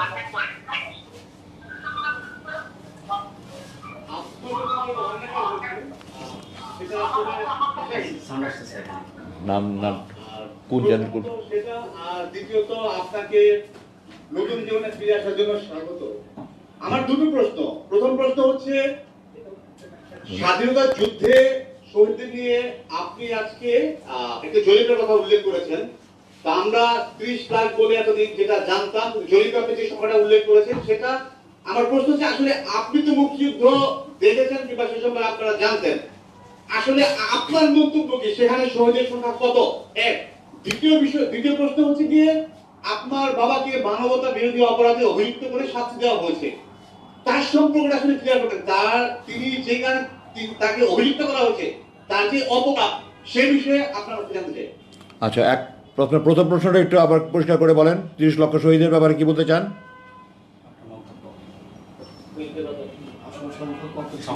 স্বাধীনতা যুদ্ধের শহীদদের সংখ্যা নিয়ে আপনি যে মানে ইনফরমেশনটা যেটা দিলেন, জরিপের সংখ্যা, আমার প্রশ্ন হচ্ছে আপনার মতে স্বাধীনতা যুদ্ধের শহীদের সংখ্যা কত ছিল, সেটা হচ্ছে আমার প্রথম প্রশ্ন। এটা তো জরিপ ছাড়া বলা সম্ভব নয় ভাই। এটা আপনার 10ই জানুয়ারি শেখ সাহেব যখন এসে ঢাকায় নামলেন, তখন বিবিসির সাংবাদিক ডেভিড ফ্রস্টের কাছে বলেছে, এবং উনি স্পষ্ট বলেছেন, ডেভিড ফ্রস্ট সাক্ষাৎকার নিয়েছে, এবং উনি স্পষ্ট বলেছেন, আপনারা দেখেন, আপনি 266 দিনের স্বাধীনতা এবং নুরুল কাদের বইয়ে পাবেন আপনারা, যে উনি স্পষ্ট বলেছেন একটা জরিপ হচ্ছে। তখন তাকে জিজ্ঞাসা করা হয়েছে যে আপনার অনুমান কত। তো শেখ সাহেব তো 10 তারিখে মুক্তি পেয়ে লন্ডনে ভারত থেকে হয়ে ঢাকায় এসছেন, ওনার তো তখন অনুমান করার কোনো সুযোগ ছিল, উনি জানতেনই না দেশে কী হয়েছে। তো ওনাকে কেউ একজন বলেছে 3 লাখ, উনি, আমি যতটুকু জেনেছি, এবং উনি 3 লাখটাকে, মানে বাংলায় যেমন লাখের পরে হাজারের পরে লাখ, উনি থাউজেন্ডের পরে মিলিয়নের মধ্যে যে পার্থক্য, হাজারের পর লাখের 2টা শূন্য আর থাউজেন্ডের পরে মিলিয়নের মধ্যে 3টা শূন্য, এইটা ওনার জানা ছিল না। এই কারণে উনি 3 মিলিয়ন বলেছেন। 3 লাখ টাকায় সেইভাবে 30 লাখ হয়ে গেছে। এটা 3 লাখটাও সঠিক সংখ্যা নিয়ে কিনা, 5 লাখ হোক 10 লাখ হোক, একটা সঠিক জরিপ হতে হবে। জরিপ না হয়ে একজন ব্যক্তির কথার উপরে একটা দেশের ইতিহাস তৈরি হতে পারে না, তিনি যেই হোক। আল্লাহর কথার উপরে, আল্লাহর নিজের অস্তিত্বের উপরে যেন আল্লাহ এত করে প্রমাণ দিতে পারে, রসুল যদি এরকম কথা বলতে পারে, তাহলে একজন ব্যক্তি, আমি ওনার ব্যক্তিগত জীবন নিয়ে আমি কথা বলতে চাই না, আপনার ওনার আত্মজীবনী পড়লে অনেক কিছু জানতে পারবেন। শেখ সাহেবের অসমাপ্ত আত্মজীবনী বইটা পড়ে দেখেন আপনি, উনি দেখেছেন, উনি 22 বছরে 3rd ডিভিশনে ম্যাট্রিক পাস করেছেন। এগুলো ওনার নিজের লেখা, আমার কথা না, আপনারা পড়ে দেখেন। যাই হোক, উনি 3 লাখ বলতে গিয়ে 3 মিলিয়ন বলেছেন, ওটা 30 লাখ হয়েছে। 3 লাখ হোক, 30 লাখ হোক, 3 কোটি হোক, একটা জরিপ ছাড়া এই ধরনের কোনো সংখ্যা প্রতিষ্ঠিত হতে পারে না, সেটা স্পষ্ট। সুতরাং আমার উত্তরে আর কোনো এখানে সন্দেহ থাকার অবকাশ নাই, এটা জরিপ হবে। এখনও 71-এর প্রজন্মের বহুত লোক আছে ওখানে, তখন বেঁচে ছিল। সারা বাংলাদেশে একটা আনুষ্ঠানিক জরিপ হয়ে এটা সরকার প্রবেশ করবে। আপনার দ্বিতীয় প্রশ্ন উত্তর আপনিই বলে দিয়েছেন, এটা অপবাদ, তো আমার তো আর কিছু বলা থাকে না। উনি যদি কোনো অপরাধ করে থাকতেন, আপনারা যারা ট্রাইব্যুনালে, আমি ওনার পক্ষে সাক্ষী দিয়েছি, তারা 16-17 জন সাক্ষী দিয়েছে। ট্রাইব্যুনালের চেয়ারম্যান খোলা আদালতে বলেছে যে সরকার পক্ষ ওনার বিরুদ্ধে কোনো অভিযোগ প্রমাণ করতে পারেনি। আমি বিস্মিত যে একজন বিচারক এই কথা বলার পরে উনি বলেছেন যে উনি নিজে খতিয়ে দেখেছেন। বিচারক কি কোনো দিন অভিযোগ আসলেই তাকে মানে শাস্তি দিতে হবে, এটা বিচারকের কাজ, নাকি বাদী পক্ষ প্রমাণ করতে পারলে বিচারকের কাজ? আমি আপনার কাছে প্রশ্ন রাখছি, বিচারকের কাজ হলো বাদী পক্ষ যদি প্রমাণ করতে পারে, যদি বাদী পক্ষ প্রমাণ করতে পারে, তাহলে প্রমাণ রায় দিবে, না হলে খালাস দিবে। উনি খোলা আদালতে, যারা ছিল আপনি জিজ্ঞাসা করে দেখতেন, খোলা আদালতে বলেছে বাদী পক্ষ কিছু প্রমাণ করতে পারেনি, ওনার অভিযোগ প্রণীত হয়নি। কিন্তু উনি এটাও বলেছেন যে ওনারা তদন্ত করে দেখেছেন, কি তদন্ত করেছেন না করেছেন এটা কোনো পরিষ্কার নয় আমাদের কাছে। তো এটার উপর উনি রায় দেওয়া একটা হাস্যকর ব্যাপার। এটা একটা প্রহসনের ট্রাইব্যুনাল, এটার মধ্যে শুধু ইন্টারন্যাশনাল ক্রাইমস ট্রাইব্যুনালের মধ্যে শুধু ইন্টারন্যাশনাল শব্দটাই ইন্টারন্যাশনাল, আর কোনো কিছু ইন্টারন্যাশনাল নয়। আপনার ট্রাইব্যুনালের প্রথম চেয়ারম্যান ছিল যে নাসিম সাহেব, সম্ভবত আমার নামটা যদি ভুল না বলে থাকে, উনি যে স্কাইপ কেলেঙ্কারি করেছে এটা আপনারা জানেন। এবং উনি 91 সালের যখন জামাত বিএনপিকে সমর্থন দিল, আওয়ামী লীগ 3টা মন্ত্রী 7টা মহিলা এমপি পদ অফার করার পরেও তাদেরকে সমর্থন না দিয়ে জামাত বিএনপিকে সমর্থন দিল। তারপরে তারা আওয়ামী লীগ তাদের বি টিম দিয়ে তারা একটা ঘাতক নন কমিটিকে প্রতীক বিচার করলে, তারা রায় করলো। তখনও কিন্তু তারা ওনাকে যুদ্ধাপরাধী বলেনি, তারা ঘাতকদের বলেছে, সারা জীবন তারা ঘাতকই বলেছে। হঠাৎ করে তারা 1971-এ 30 বছর পরে কেন তারা এই মুক্তি নাম দিল, যুদ্ধাপরাধীর নাম দিল? আমি যাই যুদ্ধাপরাধীদের বিচার হোক, আপনারা কেন 195 জন যুদ্ধাপরাধীকে বিনা অপরাধ মুক্তিতে ছেড়ে দিলেন? শেখ সাহেব, যারা পাকিস্তানের অখণ্ড পাকিস্তানের পক্ষে ছিলেন, শেখ সাহেব তাদেরকে দালাল আইন করেছিলেন। কয়েকজনের বিচার করার পরে কোনো সাক্ষ্য প্রমাণ না, উনি ওই আইন বাতিল নিজেই করে দিয়ে গেছেন। তারপর স্বাধীনতা 30 এটার পর কী ধরনের তামাশা! আমি তো মনে করি এখানে বিদেশি চক্রের ষড়যন্ত্র আছে। আর ওনার বিরুদ্ধে এত তো প্রচারণা করার পরে ওনার যেই বর্ণাঢ্য জানাজা হয়েছে, এই দেশের মানুষ যে ওনাকে রাজকীয়ভাবে বিদায় করে দিয়েছে, এটা প্রমাণ করেছে এই দেশে উনি ইতিহাসের মুকুটহীন রাজা। আমি দৃঢ়ভাবে বলতে চাই উনি ইতিহাসে বাংলাদেশের না শুধু, উনি একজন সর্বকালের, আমি বলবো না বিবিসি জোর করেছে সর্বকালের, এটা তো তার তামাশা, সর্বকালের ভবিষ্যতের কথা তারা জানে কেমনে, অদৃশ্যের মালিক আল্লাহ, গায়ে ভবিষ্যতের মালিক আল্লাহ।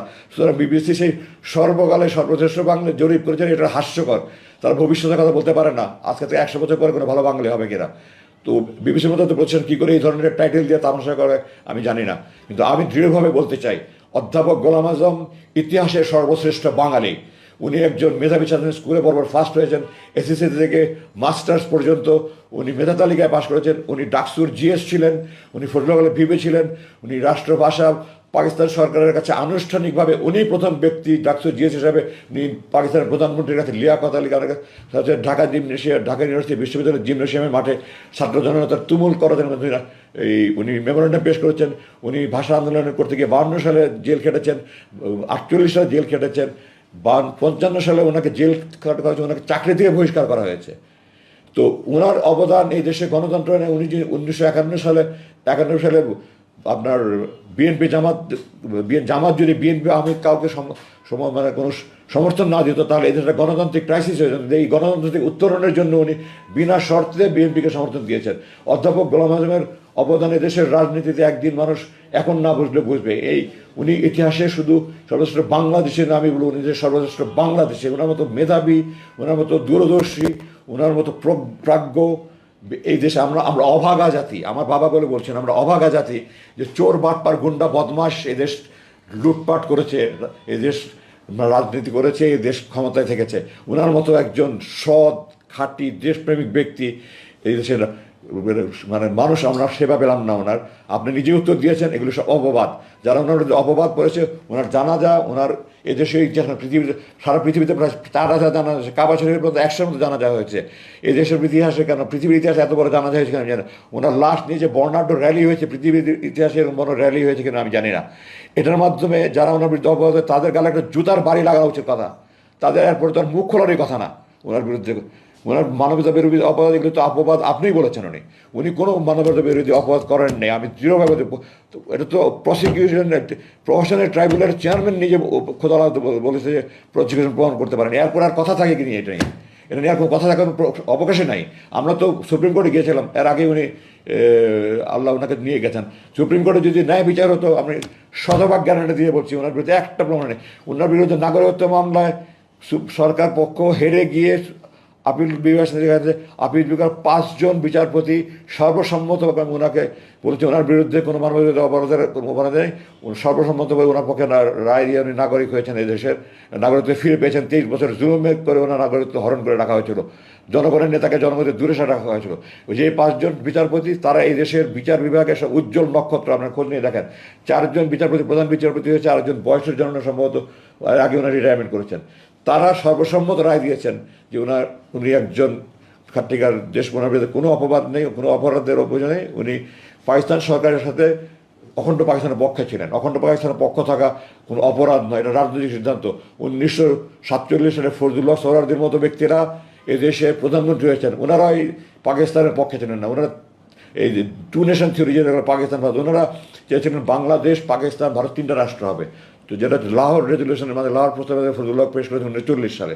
তারপরে তো ওনারা এই দেশের মানে মুখ্যমন্ত্রী হয়েছেন। তো ওনারা রাজনৈতিক সিদ্ধান্ত হচ্ছে ভিন্ন কথা। অধ্যাপক গোলাম আজম কোনো মানবতা বিরোধী সাধন নয়। আমি আপনাদেরকে সময়ের অভাবে দিচ্ছি না। উনি আওয়ামী লীগ বিএনপি নির্বিশেষে উনি লোকজনকে আশ্রয় দিয়েছেন। ওনার কাছে যারা ছুটে এসেছে, আমি একজনের উদাহরণ দিই, শেখ সাহেবের আপন ভগ্নিপতি, আমার নামটা মনে, ওনার ভাই, যা শেখ সাহেবের ভগ্নিপতির বাড়ি থেকে, এটা ইউটিউবে আপনার সার্চ দিলে পাবেন, সাইফুদ্দিন চৌধুরী, সূর্য মেয়ে নাম, উনি নিজে এটা একটা ওনার ভিডিও ক্লিপ আছে, যে উনি আমাদের ওনাকে ধরে নিয়ে গেছিলো পাকিস্তান আর্মি। ওনার স্ত্রী আমার বাসায় এসে আমার বাবাকে বলেছেন, আমার বাবার সাথে সাথে পাকিস্তান সেনা কর্তৃপক্ষের সাথে যোগাযোগ করেছে। ওনাকে কাকরাইমার টিপটপ লন্ড্রির সামনে ওনাকে গাড়িতে ধাক্কা মেরে ফেলে দিয়েছে যে কোন গোলাম আজম তোর নামে সুপারিশ করে তোকে ছেড়ে দিলাম। উনি ওখান থেকে সোজা আমাদের বাসায় এসছে, আব্বার কাছে বলেছে, এবং উনি খুব অসহায়ের মধ্যে বলেছে আমার 5টা মানে যুবতী মেয়ে, সবচেয়ে ছোটো মেয়ে তখন ক্লাস 9-এ পড়ে, বাকিরা কলেজ ইউনিভার্সিটিতে পড়ে, আর ছোটো একটা ছেলে, আমি খুব অসহায় অবস্থায়। এবং উনি ওনার পরিবার, উনি ওনার স্ত্রী, 5 মেয়ে, 1 ছেলে আমাদের বাসায় আমরা জায়গা দিয়েছি, আমাদের বাসায় মাসের পর মাস থেকেছে, আমাদের বাসায় থাকা খাওয়ার ব্যবস্থা করে যতদিন থাকতে জন্য থেকেছে। উনি দলমত নির্বিশেষে যেই ওনার কাছে এসছে উনি তাদের সাহায্য করার চেষ্টা করছে। ওনাকে যারা কুচক্রী মহল, বিদেশি প্রভুদের ইঙ্গিতে ইশারায়, অর্থ লোভে তারা বিদেশিদের মাস্টার রোলে আছে, তারা এই সমস্ত লোকজন এবং তাদের দোসররা, তাদের দালালরা এই সমস্ত কথা বলে। কোনো প্রমাণহীন কোনো এগুলো অপবাদ, আপনার এক কথায় আপনি বলে দিয়েছেন, সুতরাং এ কথা নিয়ে আর কোনো প্রশ্ন আসে না। এগুলো সমস্ত অপবাদ, মিথ্যাচার, নির্লজ্জ মিথ্যাচার। তাদের তো এখন আর এগুলো মুখে আনারই কথা নেই। জানাজার পরে দেশের মানুষ ওনাকে ইতিহাসে বাংলাদেশের মুকুটহীন রাজা মানে বিজয় দিয়েছে, ওনাকে এদেশের মানুষ মাথায় উঠিয়ে রাখা উচিত। ধন্যবাদ। আসসালামু আলাইকুম, আমি নাজমুল হাসান সাগর, দৈনিক দেশবন্ধের পত্রিকার অপরাধ বিষয়ক সাংবাদিক। আপনার কাছে আমার তিনটি প্রশ্ন। একটা হচ্ছে, আপনাকে কেন আয়না ঘরে আটকে রাখা হয়েছিল? আপনার নানান জিজ্ঞাসাবাদ করা হয়েছে, সেখান থেকে আপনার কি মনে হয়েছে যে আপনাকে কেন সেখানে আটকে রাখা হয়েছিল? এক। দুই হচ্ছে যে আপনি বলেছেন জাতীয় সংগীতটা পরিবর্তন করা দরকার এবং সংবিধানটা পরিবর্তন করা দরকার। আপনি এই দুটো জিনিস পরিবর্তনের পিছনে কারণটা বলেছেন। আমি শুধু জানতে চাই যে এগুলো পরিবর্তন করে কোন ধরনের জাতীয় সংগীত এবং কোন ধরনের সংবিধান আপনি দেখতে চান। তিন, আপনাকে যে অন্যায়ভাবে 8 বছর আটকে রাখা হয়েছিল, এটার ব্যাপারে আপনি কোনো আইনি পদক্ষেপ নেবেন কিনা? সেই সাথে জানতে চাই যে আপনি রাজনীতিতে সক্রিয় হচ্ছেন কিনা। ধন্যবাদ। না, আপনি তো 4টা প্রশ্ন করলেন তাহলে।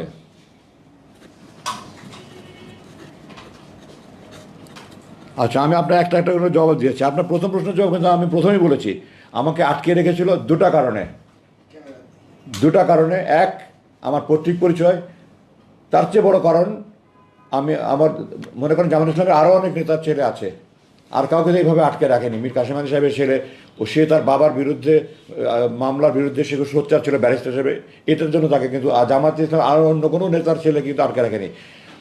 তাদের বড় ভয় ছিল আমি ভারতের বিরুদ্ধে এত সোচ্চার, এটা তাদের বড় ভয়। তা আমি এখনও বলছি, আমি যে খাঁটি দেশপ্রেমিক হিসেবে এখনও বলছি, আমি সৎ প্রতিবেশী বন্ধু চাই, কিন্তু যে বন্ধু আমার ক্ষতি করে তাকে আমি শত্রু ছাড়া বন্ধু ভাবতে পারি না। শুধু আমি যতদিন ভারত বন্ধুসুলভ আচরণ করবে আমি তাকে বুকে জড়িয়ে ধরবো, কিন্তু ভারত যদি শত্রুর মতো আলোচনা করে আমি তাকে শত্রুই ভাববো এবং আমি তাকে শত্রুই বলে যাব, এবং এটাই আমার মূল অপরাধ। এবং ওখানকার নিচের লেভেলে আমাকে একজন বলেছে আপনি বিদেশি শক্তির গভীর ষড়যন্ত্রের শিকার। আমি তার পরিচয় জানি না, মুখ তো এইভাবে ঢাকা থাকে, কিন্তু আমাকে গোপনে বলেছে। এবং আমি দৃঢ়ভাবে, আমাকে তারা নাহলে জিজ্ঞাসা করবে কেন আপনি ভারতের বিরুদ্ধে এত সোচ্চার কেন, এবং এই একটা প্রশ্ন করার সময় খুব ক্ষুদ্রভাবে প্রশ্ন করছে। তো আমার কোনো সন্দেহ নাই এটাতে যে আমার মূল অপরাধ আমি ভারতের বিরুদ্ধে সোচ্চার, আমার মূল এটা হলো। দ্বিতীয়ত আমার বাবার পরিচয়, এ দুটা মিলে আমাকে। আচ্ছা, সংবিধান এবং জাতীয় সঙ্গীত, আমি জাতীয় সঙ্গীত আমি সরকারের উপরে ছেড়ে দিলাম, কিন্তু এই জাতীয় সঙ্গীত যেটা আছে আমাদের, এটা আমাদের স্বাধীন বাংলাদেশের অস্তিত্বের পরিপন্থী। আমি পরিষ্কার করে বলেছি, এটা দুই বাংলা এক করার জন্য এই জাতীয় সঙ্গীত এইটা রবীন্দ্রনাথ রচনা করেছিল বঙ্গভঙ্গ রদ আন্দোলনের সময়। গড়ের মাঠে সে এটা প্রথম উপস্থাপন করে, কলকাতার গড়ের মাঠে। তো যেই সঙ্গীত দুই বাংলা এক করার জন্য সঙ্গীত, এটা কি করে স্বাধীন বাংলাদেশের জাতীয় সঙ্গীত হতে পারে? এটা 1971 সালে ভারত আমাদের উপর চাপিয়ে দিয়েছিল এবং আমাদের অস্থায়ী সরকার প্রগতির হুকুমে এটা মেনে নিয়েছিল। এটা পরিবর্তন হওয়া দরকার। কোনটা হওয়া দরকার এটা নিয়ে সরকার কমিটি করুক। অনেক সুন্দর সুন্দর গান আছে আমাদের ধনধান্যে পুষ্পবাহার একটা সুন্দর গান আছে, এমন দেশটি কোথাও খুঁজে পাবে না একেবারে। তারপরে খাটিয়ে শোনার চেয়ে খাটিয়ে আমার দেশের মাটি একটা আছে, প্রথম বাংলাদেশ আমার শেষ বাংলাদেশ একটা গান আছে। যে বাংলা যেটাই হোক, আমার কোনো আপত্তি নাই। আমার আপত্তি হলো বাংলাদেশকে তুলে ধরার জন্য এই জাতীয় সঙ্গীত বাংলাদেশের অস্তিত্বের পরিপন্থী, এটা বাদ দিয়ে সরকার একটা কমিটি হলো দেশপ্রেমিক সাংবিধানিক যে কমিটিভাবে সরকার ভালো মনে করে তাদেরকে দিয়ে কমিটি করে জাতীয় সঙ্গীত নতুন করে তৈরি করা উচিত। আর সংবিধান পরিবর্তনের জন্য তো এটা বিরাট ব্যাপার। সংবিধানটা মানবাধিকার পূর্ণ নিশ্চিত করতে হবে। সংবিধানে সশস্ত্র বাহিনীর সদস্যদের আইন তাদের বিরুদ্ধে অন্যায় হলে আইনের আশ্রয়ের কোনো সুযোগ নাই, এটাকে বাতিল করতে হবে। সশস্ত্র বাহিনীর সদীপ এখন আমার ধারণা মধ্যে 2 লক্ষের অধিক হবে, আরও অনেক বেশি হবে। আমি যখন নিয়ে গেছে তখন 2 লক্ষ, এর মধ্যে অনেক বৃদ্ধি পেয়েছে। তো এই আমরা কি মানুষ না? সশস্ত্র বাহিনী এই যে শত শত অফিসারকে তাদেরকে বরখাস্ত করেছে, তারা কি মানুষ নয়? তো তাদের কোনো মানবাধিকার নেই? আমি ডক্টর কামাল হোসেনকে একবার প্রশ্ন করেছিলাম কোনো এক ফোরামে যে আপনি মানবাধিকার কথা বলেন, অথচ আপনার সংবিধান সেনাবাহিনীকে এত সদস্যকে আপনি মানব মনে করেন না, তাদের কেন আইনের আশ্রয় নেওয়ার অধিকার নেই? উনি কোনো সদুত্তর দিতে পারেন নাই আমাকে। তো এই সমস্ত মানবাধিকার পরিবর্তে যত আইন আছে এগুলি বাতিল করে নতুন করে সংবিধান প্রণয়ন, এবং এটা সংবিধানে এদেশের সকল ধর্মগোত্র নির্বিশেষে সকলের আবেগের প্রতিফলন হবে। আর যেহেতু আমরা মুসলিম দেশ, এখন 90 ভাগ, কেউ বলেন 92 ভাগ, কেউ 93 ভাগ, যতই হোক 90+ মুসলমান, এই মুসলমানদের একটা আল্লাহর আইনের বিরোধী কোনো আইন সংবিধান থাকতে পারবে না। ওখানে আমাদের সংবিধানে একটা কথা আছে, জনগণ সার্বভৌমত্বের মালিক। জনগণ সার্বভৌমত্বের মালিক নয়, সার্বভৌমত্বের মালিক একমাত্র আল্লাহ। জনগণ যদি এখন আইন পাশ করে মদ খাওয়া হালাল, তাহলে কি মদ খাওয়া হালাল হয়ে যাবে? যদি এমপিরা 300 এমপি মিলে পাশ করে মদ খাওয়া হালাল, তাহলে কি আপনি মদ খাওয়া হালাল বলবেন? আল্লাহর আইনের বিরোধী কোনো আইন পাশ হতে পারে না, জনগণ সার্বভৌমত্বের মালিক হতে পারে না। সুতরাং সংবিধানে এটাও ইনক্লুড করতে হবে, আল্লাহর আইনের পরিপন্থী কোনো আইন এই সংবিধানে যেন সংসদের কোনো অধিকার থাকবে না। এই ধরনের একটা আইন সংযোজন করে একটা আমাদের মুসলিম চেতনার আইন, মুসলিম চেতনা প্রতিফলন করে একটা আইন এখানে সংবিধান সংযোজন করে নতুন করে করবে। আমি তো সংবিধান বিশেষজ্ঞ নই, যারা বিশেষজ্ঞ আছেন তাদেরকে যে উচ্চ পর্যায়ের কমিটি করে করা হোক। আমার ব্যাপারে জানতে চেয়েছেন যে আমি আইনি প্রক্রিয়া নিব কিনা। আমাকে সেনাপ্রধান নিজে, আমি বলতে চাই, সেনাপ্রধান নিজে একটা কমিটি করেছেন এবং উনি নিজে আমার সাথে দেখা করে বলেছেন, এবং আমি আমার চাকরিতে এত উঁচু পর্যায়ের কোনো কমিটি দেখিনি। এমনকি বিডিআর হত্যাকাণ্ডে যে সেনাবাহিনী কমিটি, সেটাও অত উঁচু পর্যায়ে ছিল না। একজন লেফটেন্যান্ট জেনারেলের নেতৃত্বে, একজন মেজর জেনারেল, 3 জন ব্রিগেডিয়ার জেনারেল, 5 জনের সমন্বয়ে একটা কমিটি করেছেন। তাদের সাথে অলরেডি আমার 4 ঘন্টার মিটিং হয়েছে, অনেক ফলপ্রসূ আলোচনা হয়েছে, এবং তারা আমাকে আল্লাহর নামে শপথ করে বলেছে তারা অনুরাগ বা বিরাগের বশবর্তী না হয়ে তার সত্য উদ্ধারণ করবে। আমি দৃঢ়ভাবে বিশ্বাস করি সেনাপ্রধান আমাকে এই কমিটি মিলে তার সত্য উদ্ধারণ করবে, এবং আমি বিশ্বাস করি তারা এটা যথাযথ ব্যবস্থা করবে। এবং এটার বিরুদ্ধে তারপরে উনি সেনাবাহিনী আইনগত সেনাবাহিনী আভ্যন্তরীণ ব্যবস্থা করার পরে আমি চিন্তা করব যে এটা তো সেনাবাহিনী এটা করেনি, এটা প্রথম কথা। সরকার কোনো একটা বাহিনী দিয়ে করেছে, কোন বাহিনী করেছে এটা প্রশ্ন। এখন সরকার বিভিন্ন বাহিনী ছিল, আপনারা জানেন। কর্নেল হাসিনুর রহমান সম্ভবত 2 বছর আগে না 3 বছরের মুক্তি পেয়ে সে সম্ভবত আমাকে বলেছে যে সে ডিজিএফআই আয়না করে আমাকে দেখেছে। আমি জানি না, আমি তাদেরকে বলেছি তোমরা ফাইন্ড আউট করো, এবং সেনাপ্রধান আমাকে কথা দিয়েছেন যদি সে ডিজিএফআই করে থাকে তাহলে উনি অবশ্যই সংশ্লিষ্ট অফিসারদের বিরুদ্ধে আইনগত ব্যবস্থা নেবেন। তো আমি স্পষ্ট করে বলতে চাই, ডিজিএফআই কিন্তু সেনাবাহিনীর অধীনস্থ কোনো, এটা 3 বাহিনীর একটা সংগঠন। এটা সরাসরি প্রধানমন্ত্রীর অধীনে, সেনাপ্রধানের কোনো নিয়ন্ত্রণ নাই এই বাহিনীর উপরে। নৌবাহিনী প্রধান, বিমানের কারো নিয়ন্ত্রণ নাই।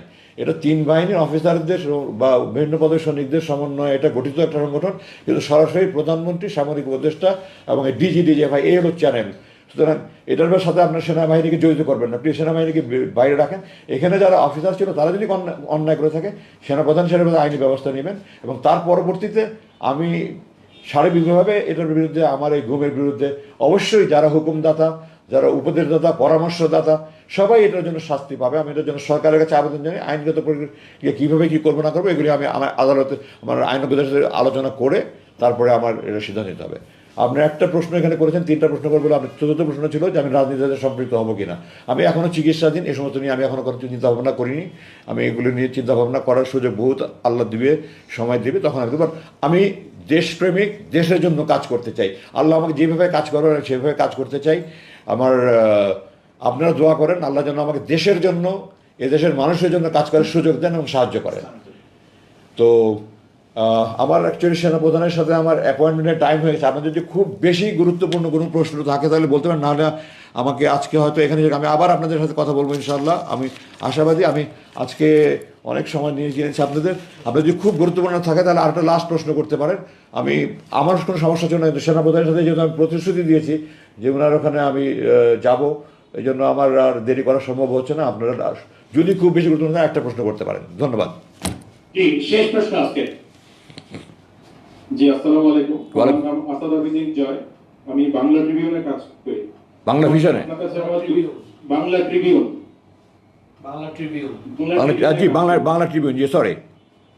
জি, আপনার কাছে আমার দুটি প্রশ্ন। সেটি হচ্ছে যে আপনি কি জামায়াত ইসলামীতে যোগ দিবেন কিনা বা আছেন কিনা। আর দ্বিতীয় প্রশ্নটি হচ্ছে, আমরা জানি যে ট্রাইব্যুনালে আপনার বাবার সাজা হয়েছিল, সেই ব্যাপারে আপনাদের অবস্থান কি এবং এর বিরুদ্ধে বা এর বিপরীতে আপনারা কোনো ব্যবস্থা নেবেন কিনা। ধন্যবাদ। আপনার দুটো প্রশ্ন নিয়ে আমি জবাব অলরেডি দিয়ে দিয়েছি। আমি তো রাজনীতির ব্যাপারে বলেছি যে আমি এখন রাজনীতিতে যোগদান করবো কি করবো না, এই ব্যাপারে আমি এখন পর্যন্ত কোনো সিদ্ধান্ত নেইনি। সুতরাং এটা তো জবাব আমি দিয়ে দিয়েছি। যদি যোগদান করার সিদ্ধান্ত নেই তখন কোন দলে যোগদান করবো সেটা প্রশ্ন আসে। আমি এখন যোগদান করবো এটা সিদ্ধান্ত নেইনি আমি এখনও। আমি দেশের জন্য কাজ করতে চাই, দেশবাসীর উন্নয়নের জন্য কাজ করতে চাই। কী ফর্মে কাজ করবো, কীভাবে কাজ, আল্লাহ আমাকে কীভাবে কাজ করতে হবে এটা সময় বলে দেবে, এটা আপনার সময় দেখতে পাবেন। আর দ্বিতীয় প্রশ্ন হলো যে ট্রাইব্যুনালে তো আমরা এখন আগেও বলেছি, এখনও বলেছি, এবং ট্রাইব্যুনাল চেয়ারম্যান বলেছে এগুলো তো সব অপবাদ, এগুলো প্রমাণিত নয়, মিথ্যা এগুলো সব। তো এটা আমরা আপিল করেছিলাম সুপ্রিম কোর্টে। উনি তো সুপ্রিম কোর্টের রায়ের আগেই উনি ইন্তেকাল করেছেন এবং এই মামলাটা ডিসমিস হয়ে গেছে। তো এটা নিয়ে তো এখন আর কথা বলার কোনো অর্থহীন। তবে আমি দৃঢ়ভাবে আবারও বলছি, অধ্যাপক গোলাম আজম ইতিহাসের সর্বশ্রেষ্ঠ বাঙালি, ওনার বিরুদ্ধে যা বলা হয়েছে এগুলি সব ভারতের দালাল, এগুলি সব ভারতের রয়ের মাস্টার রোলের তারা বেতন পায়, এবং তাদের যারা চাটুকার, তাদের যারা তোষামত করে, তারাই এগুলি বলেছে। খাটিকার দেশপ্রেমিক যদি বলতো, ওনার জানাজা ইতিহাসের বড় বৃহৎ জানাজা হতো না। 5-7 লাখ জানাজা হয়েছে। মানুষ যেভাবে চোখের পানিতে বিদায় দিয়েছে, পৃথিবীর ইতিহাসে সেরকম নেই। যদি উনি অন্যায় করতেন, অপরাধ করতেন, কোনো অপরাধীর অন্যায়ের এই ধরনের জানাজা হতে পারে না। সারা পৃথিবী 4,000-এর মতো জানাজা হয়েছে, এটা হতে পারে না। আমেরিকায় 100-এর উপরে হয়েছে, সব মাক্কাতে 100-এর উপরে জানাজা হয়েছে। এই ভালো খারাপ মানুষ হলে আমি এখানে বলতে চাই না যে আপনার বই পড়ে দেখেন 3টি সামরিক অভ্যুত্থান না বলা কিছু কথা, কর্নেল হামিদ, কৃতি রানী হামিদ দাবারু, কৃতি দাবারু রানী হামিদের স্বামী, ফুটবলার কাসা হামিদের বাবার লেখা বই 3টি সামরিক অভ্যুত্থান না বলা কিছু কথা। আপনারা দেখেন শেখ সাহেবের জানাজায় 17 জন না 18 জন মাত্র লোক হয়েছে। তো একজন যদি মানুষ খারাপ মানুষ হয়, আল্লাহ কোনোদিন তার জানাজা, মানুষ যেভাবে কেঁদেছে আপনার জানাজা দেখেন, ওটাই আপনাদের উত্তর বলে দেবে, আমার কিছু বলতে হবে না। উনি একজন আমার দেখা উনি শ্রেষ্ঠ মুসলমান মানুষ, আমার দেখা উনি শ্রেষ্ঠ মুত্তাকি মানুষ, উনি ফেরেশতা তুলবেন। আমরা অভাগা জাতি ওনার খেদমত পেলাম না, এটা আমাদের দুর্ভাগ্য। আমার বাবা বলে বলছি না, আমি ওনাকে কাছে থেকে সারাটা জীবন দেখেছি। আমি একজন মানুষ হিসাবে বলছি, আল্লাহর নামে কসম করে বলছি, আমি অনুরাগের বশবর্তী আবেগের বশবর্তী কথা বলছি না, আমি একটা মানুষ হিসাবে বলছি। আপনারা যারা ওনাকে ব্যক্তিগত জানেন চেনেন, তাদের কাছে জিজ্ঞাসা করে দেখেন। আর নাহলে এত প্রচারণা করে এত বড় জানাজা হবে কেন আমাকে আপনারা বলেন। সুতরাং এটা একটা অবান্তর ইস্যু। এখন উনি ইন্তেকাল করেছেন এবং এই দেশের মানুষ প্রমাণ করে দিয়েছে যে এই দেশের মুকুটহীন রাজা, উনি ক্ষমতার লোভ নেই, নেই। উনি বহুবার পাকিস্তান উনি 2বার মন্ত্রী হওয়ার সুযোগ ছিল। 91 সালে উনি মন্ত্রী হয়ে সামরিক সমাজের সমর্থন দিতে পারতেন। উনি 2001-2000 সালে মন্ত্রী হতে পারতেন। উনি কোনোবারে মন্ত্রী হয়নি। উনি প্রতিবারই বলেছে আমি সরকারে থাকলে সরকারের অন্যায় আমি সমালোচনা করতে পারবো না, এই জন্য আমি সরকারের অংশ হয়ে কখনো থাকতে চাই না। নাহলে ওনার 4বার সুযোগ ছিল, উনি মন্ত্রী হননি। 1969 সালে আইএমের পতনের পরে ইয়াহিয়া খান ক্ষমতা নিল, মন্ত্রী করলেন মোমেনায়েম খানকে সরিয়ে এমএন হুদা নামে এক ভদ্রলোকে উনি মন্ত্রিত্বের শপথ নিয়ে আমাদের বাসায় এসে আব্বাকে অনুরোধ করেন আপনার যে কোনো মন্ত্রণালয়ে আপনি আমাকে সাহায্য করেন। আব্বা ওনাকে বিনয়ের সাথে বলেছেন যে আমি সরকারের অংশ হয়ে গেলে আমি সরকারের অপকর্ম সমালোচনা করতে পারবো না, আপনারা ক্ষমা করবেন। উনি ক্ষমতার অংশ হয়নি। তো আশা করি আপনি আপনার প্রশ্ন পেয়ে গেছেন, উত্তর পেয়ে গেছেন। ধন্যবাদ। তো আপনাদের কাছে আমি আজকে বিদায় চাই। আমার সেনাপ্রধান, আচ্ছা আমি আচ্ছা ধন্যবাদ। আমার সেনাপ্রধান 1টার মধ্যে পৌঁছার জন্য আমি বলেছিলাম, তো এখন তো দেরি হয়ে যাবে। ওনাকে ফোন করে দুঃখ জানিয়ে আমি এখনই রওনা হতে হবে। আপনারা দোয়া করেন আমার জন্য। আমি আপনাদের কাছে, সমস্ত দেশবাসীর, সমস্ত বিশ্বের সমস্ত বাঙালি মুসলমানদের কাছে, সমস্ত মুসলমানদের কাছে আবেদন জানাই, যত অন্যায় জুলুম যেখানে যা হচ্ছে সেগুলোর যেন প্রতিকার হয়। আমাদের দেশ যেন আমরা সুখী সমৃদ্ধি বাংলাদেশ সবাই ঐক্যবদ্ধভাবে গড়ে তুলতে পারি। আসুন আমরা সবাই মিলে কাজ করি। আমি আমার জান দেওয়ার জন্য প্রস্তুত আছি। আমার পরিবারের পক্ষ থেকে, আমার সবাই পক্ষ থেকে আমি বলছি, আমরা আমাদের চাকরি করার আমরা করবো ইনশাআল্লাহ। এই প্রতিশ্রুতি দিয়ে আমার বক্তব্য শেষ করছি। ধন্যবাদ। আসসালামু আলাইকুম।